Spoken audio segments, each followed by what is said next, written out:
it's fixed. It only took all of that. A week of my life. A week of my life. So worth it. Quick note before we start the video, if you have one of these power supplies and you wish to turn it into a lab power supply, all my reverse engineering notes and instructions for how to do that with a 2 op-amp circuit can be found in the description below. This is a Pharmacia LKB ECPS 3000/150 3 kilovolt DC power supply. It's apparently for electrophoresis. I have no idea what that is, but it puts out a lot of voltage and a lot of power, and I need that to test high voltage IGBTs. You may be able to tell that it's not in one piece, and that's because the eBay seller told me that it was in used condition, perfectly operating, but they didn't tell me that it was completely smashed. Yeah, that's like a centimeter dent in the bottom. It's not happy. The same thing has obviously just been tossed in a dumpster, and the eBay seller pulled it out, plugged it in, so like, oh yeah, it lights up, and then sold it. So these are the actual guts of the unit. It's completely bent out of shape. The circuit board is not straight. I just ripped this out as soon as I got it in order to give the circuit board some time to relax. It's been bent like this for quite a while. You can see that it's quite banana shaped. But other than that, it seems to be in reasonable condition. Nothing seems to have really just fallen off. But you can see that it's taken quite the impact, because this transformer has just done that so hard that it ripped this side mount and dented it. But I think we have a decent shot at making this thing turn out okay. I don't see anything horribly wrong, but it does have a bunch of these little aged looking caps, and if we take a look on the underside of the board, this switching transistor has obviously run quite hot for quite a while, so this is clearly a high hour unit. So I'm just gonna go through, redo all the like suspect solder joints, everything for anything hot and heavy, especially for a unit which has suffered this kind of mechanical damage. Needs to be resoldered, checked, just to make sure that it's not just falling off the boards. These solder joints are very obviously bad under the microscope, so I wouldn't expect this thing to operate quite as well as the eBay seller told me. Although it would probably power up. We also have these dodgy caps to get rid of, these not very well mounted high power resistors. Stuff just needs to be gone through, but I think we're gonna get this thing back in order. Oh, and of course I need to just take a hammer to this and flatten it out. Come to think about it, this is going to make a nice partner unit for my old Wantec China power supply, which got run over by a car. Perfect match. Ta-da! So about an hour of hammering later, the case came out reasonable. It's been salvaged. It's not perfectly straight, but it's no longer touching the PCB, because there was pretty much no clearance. So what's obviously happened is the unit has been tossed down into a dumpster, and it hit something there, so the forces went like that. So this entire thing got all stretched out of shape, and this area where the heavy transformer was mounted had just sort of bent everything as well, so I had to bend. Basically the entire bottom plate was completely out of whack, but that's fine now. It's good enough, so we can get back to dealing with the important stuff. Okay, I've given the unit a once over, and there was a lot of bad solder joints and general dodginess. Most notably, this cap is just basically nothing anymore, and they're all old Rhodestine caps. None of them were good. The primary side cap seems to be fine. Can't be bothered. Don't have another 470 mic to put in there, so let's hope that one stays fine. We also do have a reefer cap there, so we might be in for some smoke. Other than that, solder joint failures, new caps, this thing seems to be reasonably good. All of these, like vertically mounted resistors, either resoldered. I measured the high voltage caps, these guys measure fine. And I haven't really done anything to any of the control stuff, because we're getting close to actually trying to fire this thing up. Now, the eBay seller had plugged it in, it was showing stuff on the display, and that's all I know. So hopefully there's nothing like actually wrong with it, other than the caps being bad and the solder joints being broken and the case being smashed in, all of which have been fixed. So yeah, it's time to put it back into the case and see what colour smoke comes out. We're almost back together, and I'm quite happy with how the case turned out, given that it was just completely screwed up before. This actually looks... it's not new, but it's no longer touching the board. That's the important part. It was just smacked in right there. Even put some paint out of a paint marker there, so you know, at a good distance it doesn't look as if it was too badly destroyed. And a note for anyone else who takes these apart and, like me, has all the mounting parts fall out of these guys.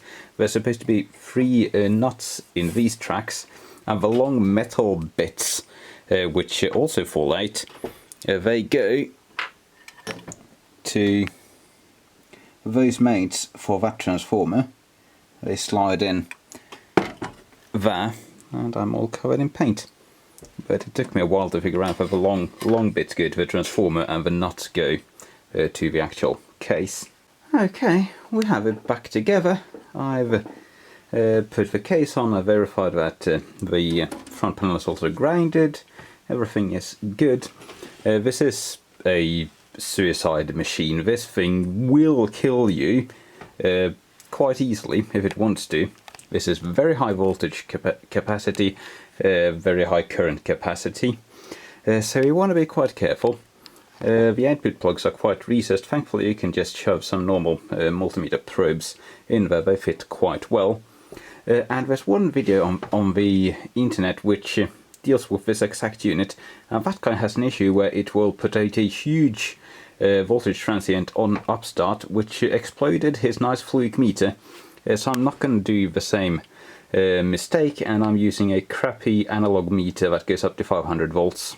And we're going to see if we get anything out of it, if we also get that stupid high voltage pulse thing. If we do, then I guess we're going to have to try and fix it. But really, we are ready to give this a go, so safety interlock disabled. Power on. Drawing 15 watts, it's not on fire. Since these capacitors are Rhodestein and they even say made in Western Germany, this thing, I thought it was from the 90s, it's probably from like the mid 80s or something. But I did verify that this meter was working. We don't have any output right now. So we can set the voltage. And let's just do something very tame. 10 volts. Milliamps. 50 milliamps, sure. Power. I'm not sure if that's like a limit, or if it's a limit, or if it's like a target power. We can leave that at 0 for the time being. And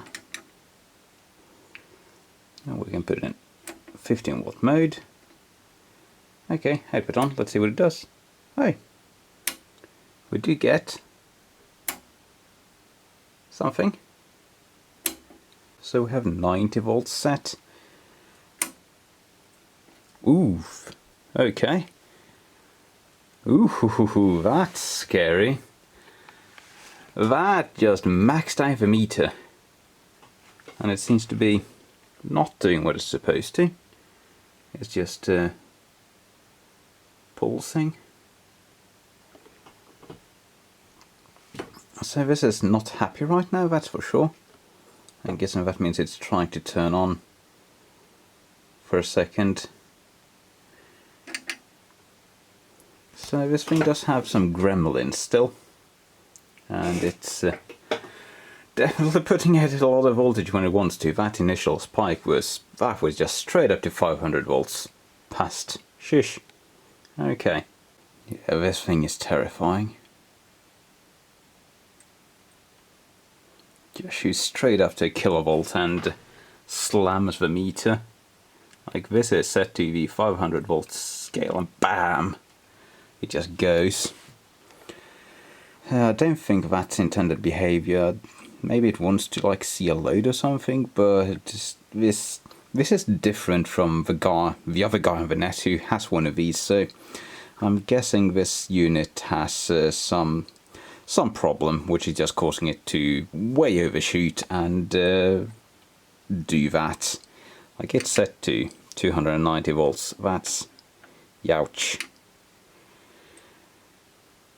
That's violent, very violent. And it seems to be kind of going into tick mode, sort of trying to turn on and not remaining on. I would expect it to just sort of settle down eventually. Well, isn't that absolutely horrifying? So this thing actually does regulate, but like the other guy who has one said, you need to turn the voltage quite high. I have it set to 400 volts. And it's actually regulating quite well at 400 volts. It just shoots up to 1.5 kilovolts first. And that's obviously not desired behavior. And I want to figure out a way to change that. The other dude didn't really figure out a way. He could sort of calm it down, but it seemed like a quite ugly solution. And I'm trying to figure out something a bit more schmeck. Thankfully, the switching IC is a Philips TDA 1060, which has quite a lot of ways to alter its behavior, especially during startup. I think the datasheet it's very old. This is like an 80s switch mode controller, and it's pretty cryptic, a lot of the stuff, but it does have an input for soft starts, and I have a theory as to how we might be able to manipulate that into doing what we want. So in this waveform we can see the bad behavior quite well. So we're tracking the blue trace is the power on, the power enable signal. So that turns on, and when that happens the soft start voltage starts going up. And this noise here and this noise here, these are just noise picked up from the switching pulses. And you can see that there's a tiny little bit of switching noise there, and that's when the voltage shoots super high, and then it realizes that, oh shit, I'm way out of regulation, it just does nothing, and then it catches there. I think if we slow this way down, it might behave better. I have spent way too much time mapping out this board. So my original idea that I figured out in bed last night has to do with enabling the feedback circuit. Because the way they've wired this whole thing up, they have actually disabled the internal feedback system by tying the gain adjust pin to the regulated voltage output. And if we look at the block diagram of the IC, this is the gain adjustment pin, which is actually an output from this comparator, and that voltage should be derived by the voltage on the feedback pin.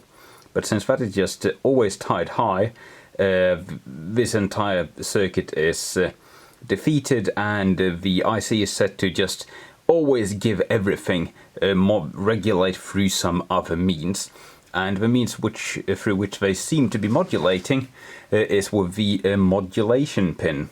This seems to change values depending on what the power supply is doing. To some extent it's hard to see, but if you turn the voltage down sharply, you can see that the voltage on the modulation pin drops down, and there are actually components connected to the modulation pin, unlike the feedback pin.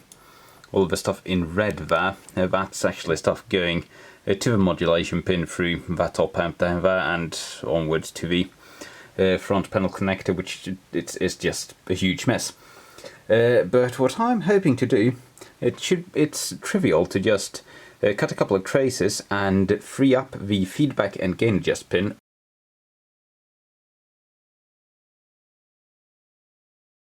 I've spent an absolutely stupid amount of time tracing this thing out, but we are finally starting to see some results.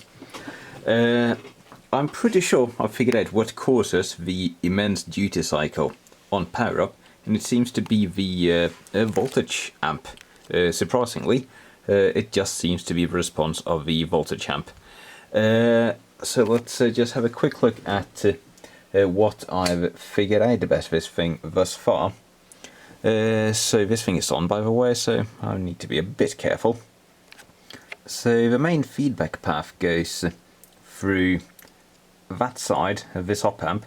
The high voltage feedback uses both the op-amps on that side to do sort of a differential buffer sort of thing, and that turns the negative and positive feedback path into a single voltage that goes into this op-amp. And this is the main voltage control op-amp, and that just takes a signal straight from the front panel. Just a pin on this connector goes straight to the positive input pin on that op-amp, and that's our set output voltage. And the feedback voltage from this op-amp just goes straight into that one as well. And this op-amp can control the modulation bus, as I've come to call it. Essentially, there are many different things in this device which can limit the duty cycle of the main switch IC, the TDA 1060. So we have, I believe, this side of this chip does the current limiting because of a probe.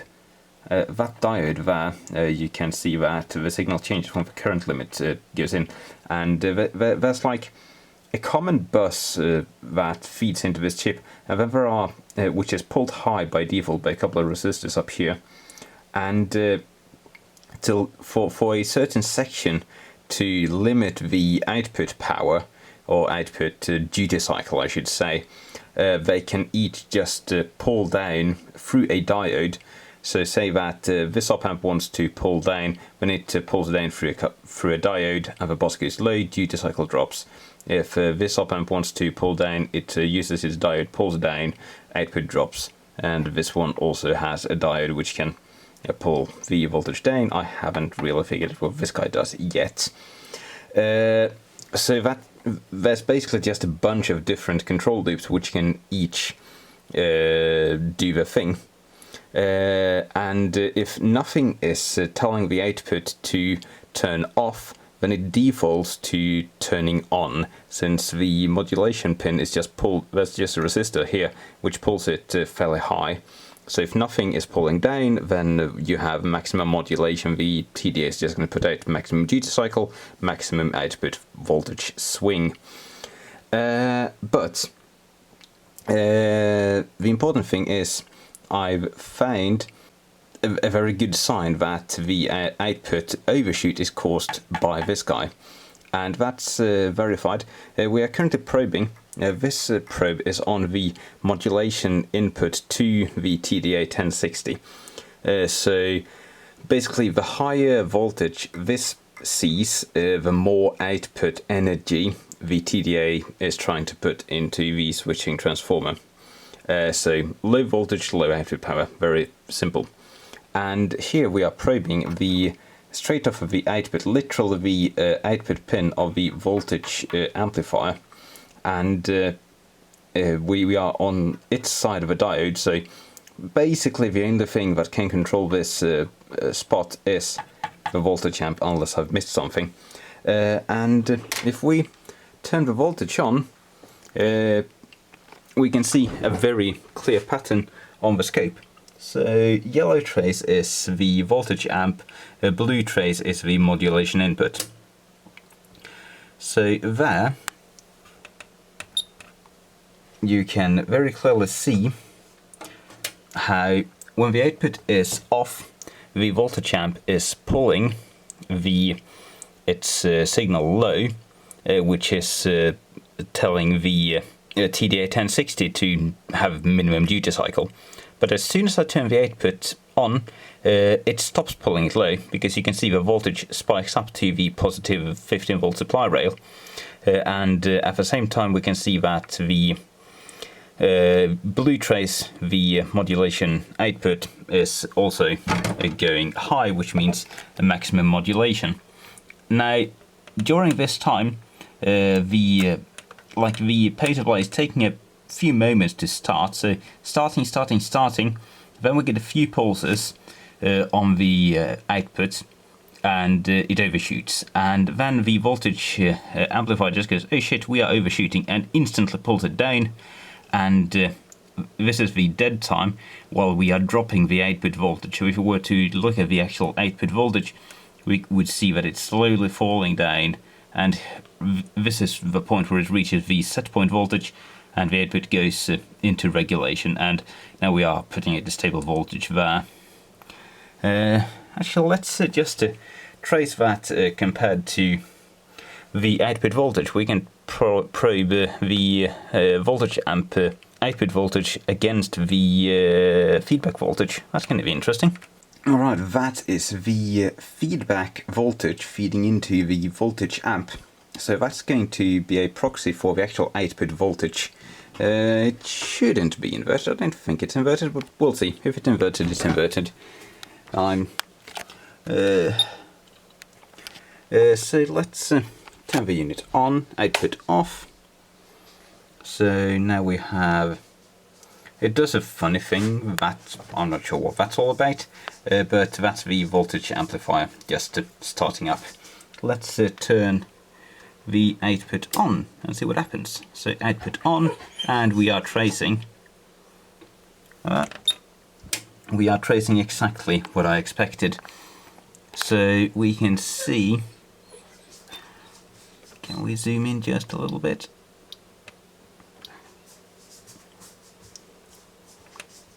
So we can see how the voltage amp goes. Voltage is too low, I want all the output power I can get. And then the chip starts there, and it has no load, so boom. Just a couple of PWM pulses at that sort of duty cycle, and it shoots right up to a stupid voltage. And then you can see how the voltage amplifier notices that, immediately goes to pulse its diode to the modulation bus down, and demands lowest possible duty cycle. So the supply just does nothing as the voltage is dropping, and then we have a nice response once it actually gets back into regulation, and we see that the voltage amp goes into normal operation. So with that data, I am quite sure that this is actually just a sort of shoddy voltage amp design. They just don't seem to have implemented any sort of soft start behavior on startup. Like the voltage amp, it's just always monitoring the output voltage. So it's going to default to just going, I want like when the output is off, this is going to default to, I want all the output voltage swing I can possibly get, because the voltage is too low and I'm unhappy about that. In a more sanely designed power supply, you would have this, you know, not default to maximum duty cycle. You would have some way to just turn this off and enable it to ramp up slowly. It does, as you saw the waveform, it does regulate fairly slowly. It doesn't have a huge dVdt, as you would expect in a device like that. You want fairly slow and stable regulation loop. But yeah, we need to figure out a way for this thing to start out happy and slowly realise that the output voltage is wrong without turning the entire control loop super slow. That's sort of a challenging part, because if we just slow this thing down too much, well, A, that's not going to fix the issue, because it would still realise that the output voltage is wrong, and it would also just upset the regulation of the whole thing. We could get funny oscillations and stuff like that. But since we have a very easily accessible pin in this connector, which just sets the voltage level here, it should not be very difficult to just do something with that, because I can easily measure. I can put my multimeter on where this goes and see the set regulation voltage. So if that starts out at 0 when you turn the power pin on, power switch on, then we should stop seeing this behavior. And now there is still that odd issue of the output not doing anything below like 400 volt set point, which is strange, but I wouldn't be surprised if it's sort of something related to this, because I just have a sneaking suspicion. But for now, I'm gonna poke around and probably spend another 2 days reverse engineering the bloody thing. Alright, so I have now installed a modification to enable this unit to turn on without actually having the output very high, and I've moved on to trying to really figure out the soft start issue, and I think I have figured out a way to solve the problem. I'm trying to ignore the TD-1060 as far as I can and focus on the feedback loop, since I have it reasonably well mapped out by now. So this side of this op-amp is essentially the differential input amplifier for the feedback loop. The output voltage goes straight into this guy and then gets turned into a feedback signal, which turns into the actual feedback voltage feedback loop. So I figured, why not just insert ourselves into that feedback loop to essentially make the device think that it's got a bunch of output voltage on turn on, even though it doesn't. And that actually seems to work really well. In this probe, I have my meter on diode mode, so we have a small voltage with a tiny bit of current behind it in this probe, and we are right now looking at the live output voltage on the display here. As you can see, it's pretty much 0. Now watch what happens if I put my probe on one of the pins on that IC. We have, well, the unit thinks it's got 570 volts on the output, and on the scope out of frame I can see how the feedback signal and modulation demand signal just went to nothing. It no longer desires maximum duty cycle on turn on, and if we turn the output on, it still thinks it's got 570 volts, but there's actually nothing. And when I remove this probe, it goes to the set regulation voltage of 100 volts without overshoot. On the analog meter there's a beautiful gentle rise and the feedback signal looks excellent. So I think the proper solution to this whole thing is gonna be manipulating that pin on that IC. I think it's pin number 3. Yeah, it's pin number 3. If I pull that slightly high, I can essentially turn the output off. So if we can make the unit think that it's up at like 3000 volts when the output is off, it's essentially never going to demand duty cycle until we remove whatever causes it to think that. And since we can pull it quite high and quite low with the plus minus 15 volt rails, I think we might only need something as simple as a transistor, like essentially tied to the enable signal to achieve that, because it doesn't really need to do any sort of advanced ramping. The feedback loop is so slow already that as long as it doesn't demand for duty cycle and startup, it actually regulates really well. It comes up in a beautiful gentle curve and settles with no overshoot at all, at least on the low voltages that I've tested. And just in case you're curious to see this in action, let's have a look. So on the scope, the blue trace is the feedback signal. It's not inverted, so if this is low, it thinks that there's a low voltage on the output, and if this is high, it thinks that there's a high voltage on the output. And the yellow trace is the modulation demand signal. If that is high, it demands a lot of output power. If it is low, it demands no output power. So right now the output is off, my probe is not going anywhere, and we can see it thinks we have a low voltage and it demands a ton of output power. Now watch what happens if I put the probe on pin 3 of V1839. Now it sees a high output voltage and it sees no output demand. And if we turn the output on like this, nothing happens because the set point is below the output voltage, so it does nothing. And if I remove the pin, you're going to see that it stabilizes quite easily. Boom. That is completely fine. You saw the voltage come up nice and gentle on the analog meter, and I can just toggle the output on and off, and it rises completely controlled. If we turn the voltage up a bit, I haven't actually tried this, so this is a bit exploratory.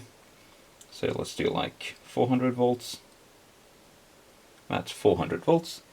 If we put the pin there, it shuts off because it thinks it has 570 volts, and we remove the pin. It starts up really nicely. So we'll have to see how well this works at even higher voltages. I don't have a meter that gives above 500 volts, so it's a bit tricky, but this does look very promising.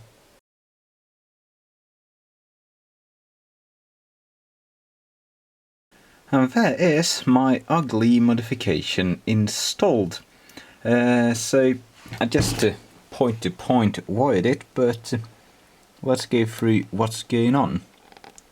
So we have a transistor there, which is connected according to the schematic, with the collector going to pin 3 and the emitter going through a resistor and a diode to positive 15 volts there.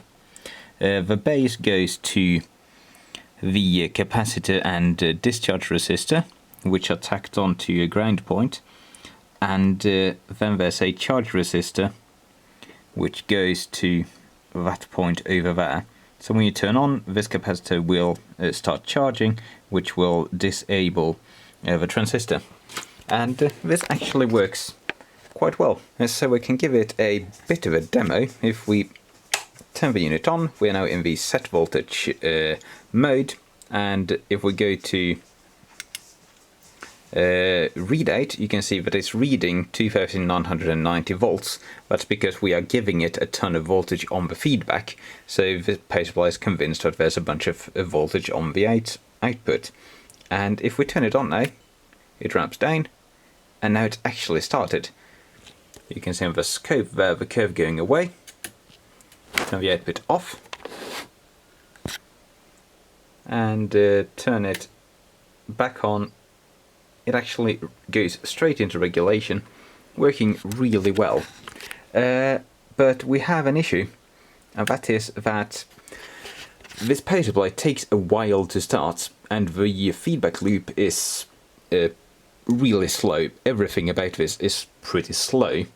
So if we actually go up in voltage, if we start going to scary levels like above a kilovolt, the overshoot issue returns. So if we turn that on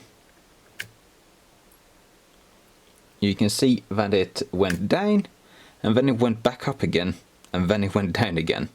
So look at that again. You will see that the display will count down, then it will jump up to above our set point. Our set point is, let's make it 1500 volts. So now you will see that it will overshoot past 1500 before settling. So this is our fake output, that's not actually there. And we turn the output on, it will ramp down, overshoot, and then ramp back down. You can see that it went to 2000 volts or so, and we can also see that on the feedback curve.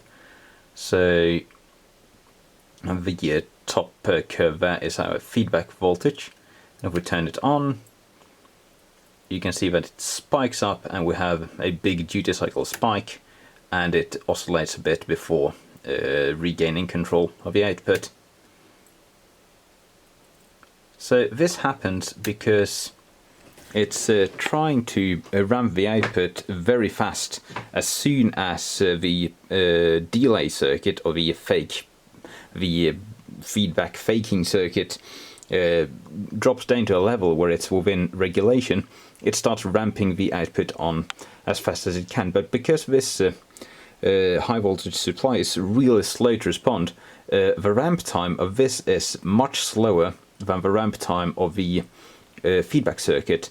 So the feedback circuit has time still to get to that maximum duty cycle demand while this is ramping up, which is still causing the overshoot. It works perfectly well up to about a kilovolt, maybe a bit less, like 800 volts or so, something like that. It actually works really well. And at 800 already we do have some overshoot, but it's a heck of a lot better than it was before. And at low voltages it works flawlessly, say 400 volts or so.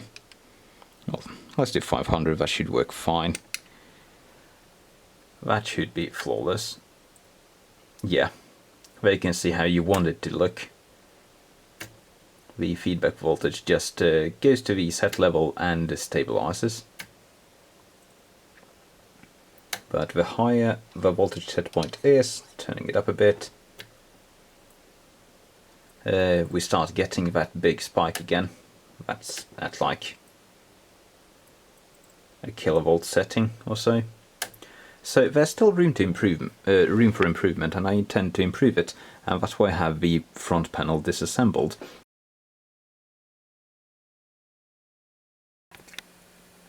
Okay, a long night of redneck engineering has landed me this circuit, which exists in real life and is hooked up for testing. So this is essentially just a single op-amp, a TL082 in this case, which is set up as a really slow low-pass filter, so it's a slew rate limiter. Its resting output voltage is like negative 0.7 volts because of a diode, and that means that it has a bit of extra time right at the startup for this power supply to get working. And we actually have everything hooked up for test, so we have the power supplies there and the input signal there. We're at 10.3 volts, which is pretty much maximum that's demanding 3000 volts. And I can turn the output on and off using this switch. And if we take a look at the scope when I do that, the output takes a few seconds to come down, and it drops out fairly quickly due to a discharge resistor. So this is a pretty unlinear and terrible low-pass filter if you try to pull music through it, but for this application I think it's going to work quite well. It might need some tuning to really nail the parameters. I can see that one of my ideas has sort of failed because I'm using a couple of surface mount 1206 10 microfarad ceramics on the bottom side of the board to do the timing, and I was thinking if Since ceramics lose capacitance with a higher bias voltage versus crossfire, I was hoping that it would sort of mitigate the traditional RC charge curve, but that doesn't seem to be the case. When the voltage is lower crossfire, they charge much quicker than at the end. Well, maybe it's helping a bit. I haven't tried with anything else. It's important that they are ceramics, or at least bipolar caps, because they do see negative output voltages, since we have our input coming here, which is pulled down to the negative 15 volt rail. So this diode is protecting the circuit from excessive undervoltage, but that still puts a like point diode drop negative voltage across the main timing cap there. So you need that to be big and not an electrolytic. Well, a bipolar electrolytic would work, but why would you? So there might be some tuning left to do with the component values and stuff, and there's quite a bit of spaghetti involved in hooking this thing up, and it will require modification of both the front panel board and the power board and the underside of the power board, which is really annoying because I have to take the whole thing out again. Thankfully that's pretty easy. I just need to cut a trace. So the way this thing works is I've modified the front panel board. I reversed engineered it a bit, and it actually has some really useful things going on with the front panel connector, because this has both a like an output on status output, and it has a set voltage output. So the output toggle, it's literally just wired straight up to the one of the two switches in this, and there's nothing else there. So on those two pins you just have a normally open switch which goes to this and nothing else, so you can use it for anything you want within reason. And since you also have a buffered output, it's buffered by this opamp here, you have a buffered output of the voltage potentiometer on that pin there. What I've done is I've taken that voltage output, I've jumped it to the output switch, then I have cut this trace here, which is the default voltage output path. So this is always high, like it's always adjusted to the set voltage. But with this setup, this point, like the voltage request output, voltage set output, will go open circuit when you turn the output off. And in combination with a pull-down resistor on this board, that means that the requested voltage on this point will drop down to minus 0.7 volts or so. So that solves the problem of there always being a set voltage output, which is relative to the potentiometer on the output of a front panel board. We now have a switched voltage output. But of course that alone does not solve our problem, because we can't just leave that floating and we still have the slew rate problem. So that's where this circuit comes into play, because the input of this is going to go to the output of that. So this will hook straight to the input here, and then the output of this will go to where that pin normally connected, which is pin 3 of the voltage amplifier there. So it will be the second pin from that direction, so 1, 2, and I think it's, yeah, we have from this direction 1, 2, 3, so pin 3 there.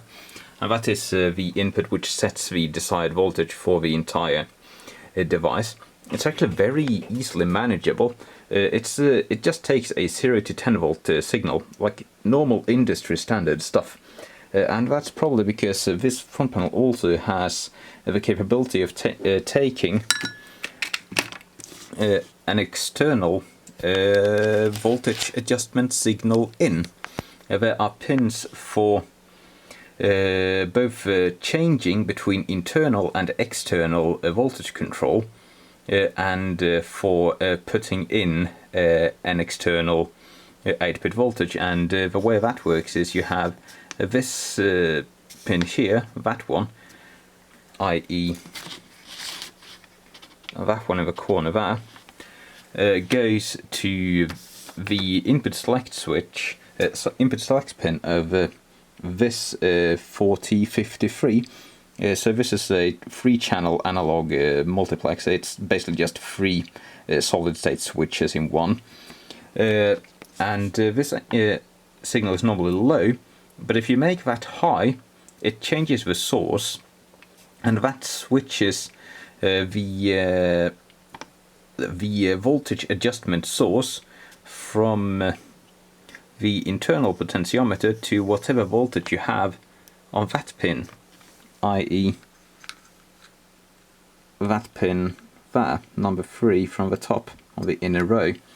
So if you make that one high, then you can just put 0 to 10 volts on there, and it's just gonna adjust nicely. I've tested that, it works perfectly fine. So there's probably remote control for the current and power settings as well. I just haven't bothered researching that because it's not relevant for me. I just want the voltage setting and the really handy output toggle indicator output. So yeah, let's actually get this guy installed into the unit. It's going to be a bit of a mess. I may have to remove the other circuit I made. I'm not sure. They will work together, but I'm not sure if that's going to be required anymore, because we actually have an external slew rate controller and a device which will make sure that the demanded output voltage on startup is always 0, because the voltage setting input will go slightly negative. Here's just a more stable look at the switching output of the slew rate limiting circuit for your reference. So you can see that the voltage measurement to the left there, it's sitting at minus half a volt or so. This is a terrible old scope, so it doesn't have a lot of voltage resolution. But if we turn it on,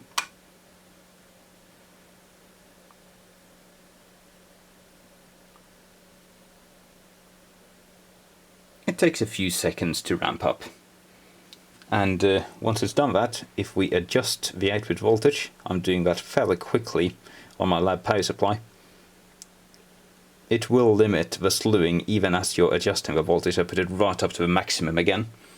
So this circuit will always be active, and no matter what you do to the output, it won't slew super fast, which will hopefully solve the problem where it's just slewing faster than the output feedback circuit can really handle.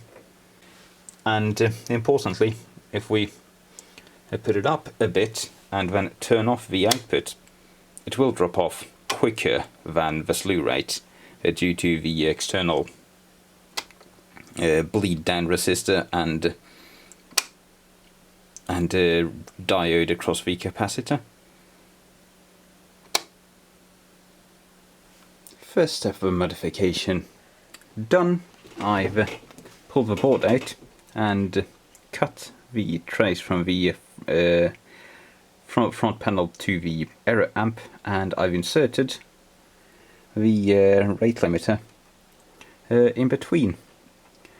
So thankfully it's pretty easy to get at this. You just undo the heatsink on the back and the screws on the bottom for the transformer and the board. Then you can just pull it out. Very easy. You don't need to disassemble the case. Okay, that's the test installed board.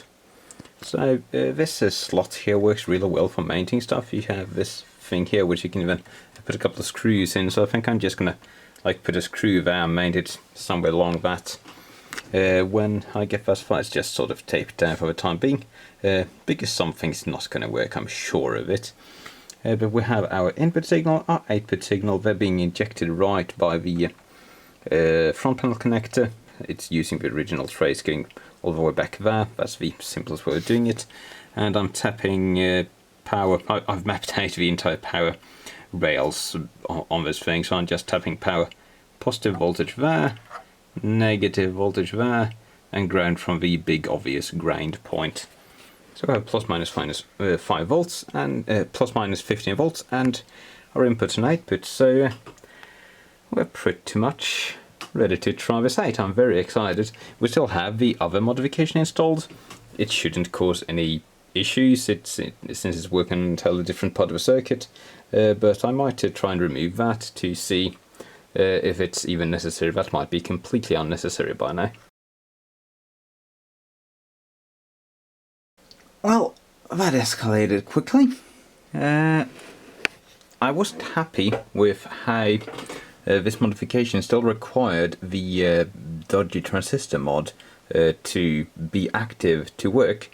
So I spent some time using the other op-amp, which is already present on the board, to create a sort of turn-on delay. The way this works is that the capacitor hooked up to a positive input of the op-amp will charge up to a voltage, and which will toggle the output of the op-amp, which will then make the op-amp essentially enable the output of the slew rate limiting amp. And the result of that is a lot more visible on the scope, because if we look at that and I turn the output on, it takes a little while before it starts ramping. And another nice part of that is that it will be able to cut down the output voltage very quickly. This is just the demanded voltage. Like this, I've got the power output stage disabled for the time being just because this is the first power up. But I'm quite happy with that. It might be a little bit hard to see, but it takes better part of a second for the output voltage to start rising. So I'm confident it's not doing anything really stupid right now. So let's reconnect the output and see if we can solve the issue without having the ugly first version modification enabled. I've finally cracked it. Whatever I've been doing before, it's had a weak spot around the face, and like 800 to 1500 volts has been flaky all the time. But now I added a bit more timing delay on the turn on to the pre-startup delay circuit, and just look at this. That's the voltage rise on turn on at 1200 volts. There is not a hint of overshoot, and no matter what voltage I set this guy to, it performs flawlessly. The low voltages have never been an issue. They're always fine. It's fast enough to regulate, but the higher you go, the dodgier it gets. But even at 2100 volts,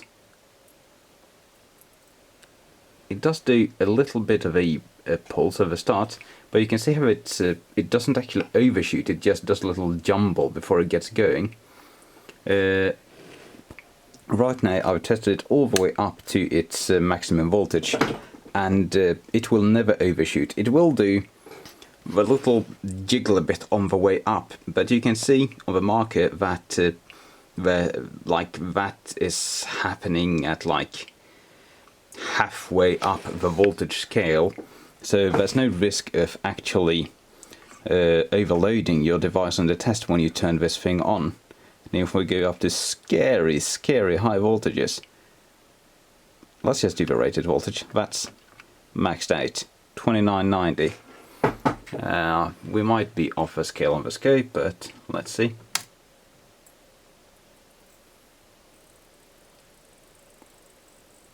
Nope, we're on the scale, and you can see how it does a little jiggly, but it regulates perfectly well after that. No overshoot at all. It's fixed. It only took all of that A week of my life. A week of my life. So worth it. And you want to know the best part about this entire modification? It only requires that you make one change to the machine, and that's cutting one trace behind that connector to inject your wiring. So you take the signal from the front panel there and you feed the voltage error amp there, and you need to get a trace to do that, but you actually don't need to fiddle with the front panel at all, because the extra op-amp, it essentially mutes the front panel output automatically. This is a big moment. I dare connect the Bryman up to it. The other guy who has one of these, he said the first thing he did with it was blow his meter up, and I'll be damned if I blow a meter up with this. So it's powered off, output off, but turn it on. And set the voltage to something sane, like 0 volts. Output on. It doesn't really do less than 10-ish volts, and it hasn't actually started yet. But there we go.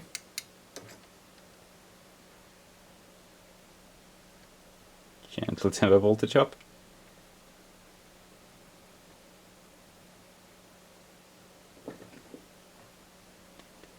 So we have 160 volts. The display is actually quite accurate. Turn the output off.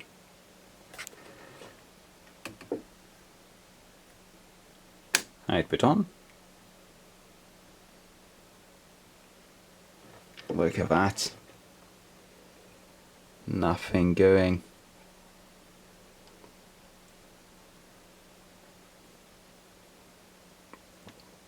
So 450 volts, output off, let it really bleed down to nothing, and output on.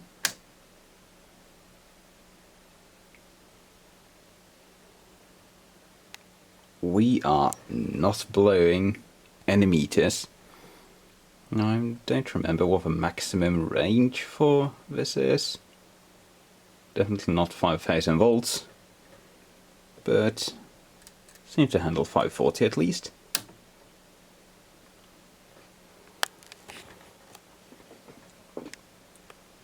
And again, are we gonna blow our Bryman up? I bet you not.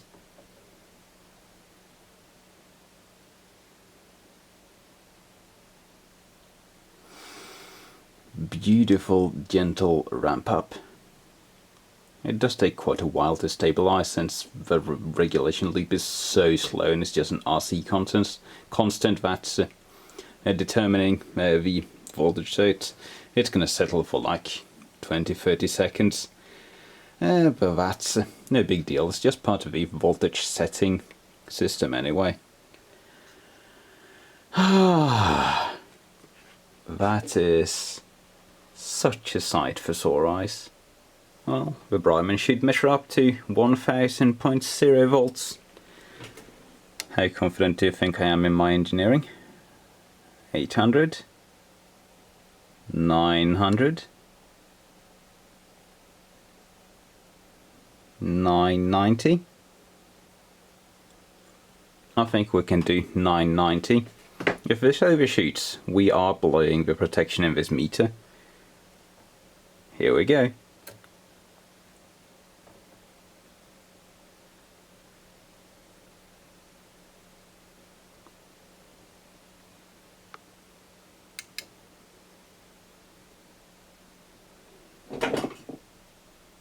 Ain't that something for confidence? I never thought in my life I would max out this meter on DC volts, but there you go. Very slowly climbing up. The voltmeter on this thing is actually really nice and linear and accurate. It only does 10 volt increments, but it's accurate as far as that goes. It's actually pretty much stabilised. And there is the final install. In this case it's really nice because you can just slide an M3 screw head in there and zip tie to it, so the wires are nice and secure. The board is sort of poked into that slot, and there's a tape on the bottom and tape on the top, and as well as a screw holding it in place. It's not going anywhere. And some adhesive where it's required. There you can see where I'm tapping positive in red, negative 15 volts in blue, and the ground in black. And I'll put a picture of how the input is wired on the screen right now. So if you want to do this modification yourself, I'll clean up my schematics and post them in the description of this video. And hopefully someone else will get to enjoy the fruits of my labour, because jeez, this has taken so much work, but I'm very happy with the results. Oh, there she is, all back together. So let's finally do the things she couldn't do before. So thing number one, we're starting up with a low output voltage. So you couldn't do, say, 100 volts. Well, now you can do 100 volts, although it takes a few moments because the control loop is very slow when it has such a low voltage driving it. Now the second thing you couldn't do was power on without massive overshoot. It was the issue is worse around the middle of a range. It has the worst control there. So 1400 volts, it would read well over 2000 volts on the front panel. Let's see what she does now.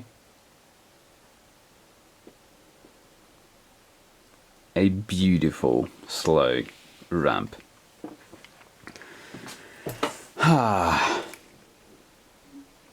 That is lovely.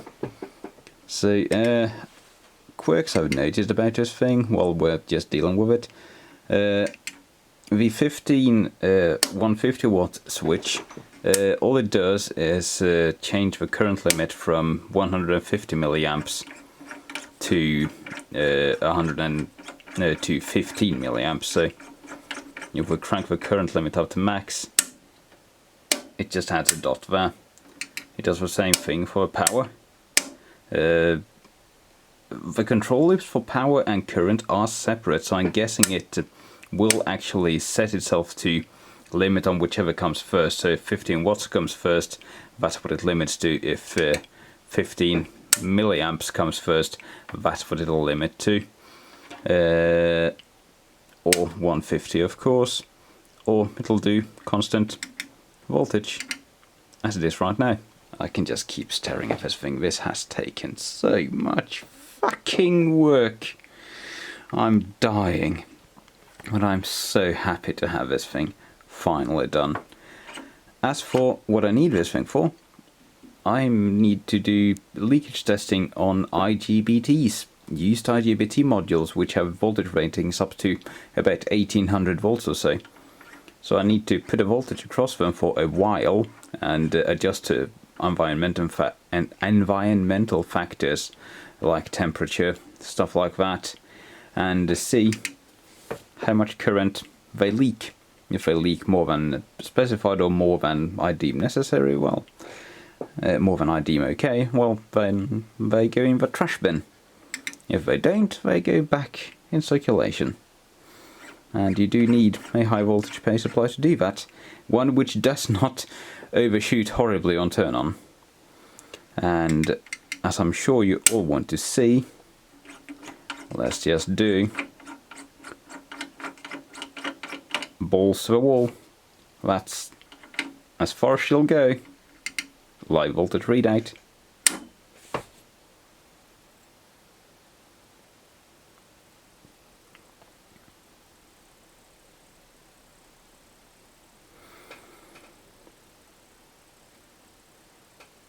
Sadly, the way I have it set up, it never actually gets to 3000. The highest I've seen it read is 2990, because there's a slight gain loss in the slew rate limiter, which I just couldn't be bothered fixing. It's so tiny, 10 volts over 3000 volts. It's nothing, but it will do 2990, and I don't have a meter to actually measure that. There you go. The Pharmacia LKB ECPS 3000/150. It can be turned into a decent high voltage laboratory power supply if you have a lot of time to spare, and now that I've done all the previous work, you need a lot less time to spare. Cheerio. It's making angry noises. Uh-oh. Oh no. Ah! Oh no! Oh, that's going to set off a fire alarm.